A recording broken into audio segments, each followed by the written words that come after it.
Tomorrow, state regulators are expected to approve a plan to ban the sale of gas-powered vehicles by 2035. The plan will set California apart from the rest of the country and the world. KPIX 5 reporter Andrea Nakano explains how the push toward electric vehicles will work. We might see more charging stations like this one if California's plan to ban the sale of all new gas cars by 2035 goes through. It still has to be approved by the federal government, but if it does, California could see a huge decline in greenhouse gas emissions. We will be the first jurisdiction in the world to require all new cars to be sold to be alternative fuel cars. Governor Gavin Newsom setting ambitious goals for California as all new passenger cars will need to be electric by 2035. Severin Borenstein with UC Berkeley's Energy Institute at Haas believes California will set an example for others to follow. The main impact here is not that California is on its own going to change climate change.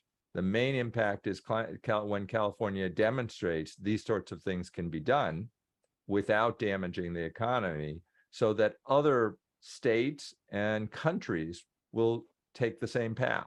If the new policy comes to fruition, the California Air Resources Board estimates greenhouse gas emissions from cars will be cut by 50% by 2040. The strain will now shift, though, to the electricity grid as the demand to charge will soar. Will this strain the electricity grid? And the answer to that depends entirely on when people charge. If we can get people to charge when there's a lot of solar in the middle of the day, this can be handled with no problem at all.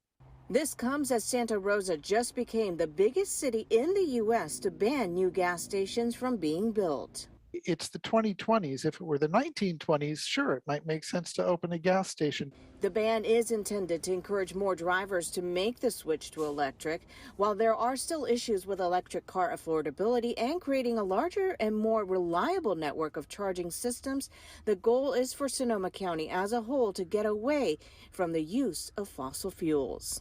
Andrea Nakano, KPIX 5.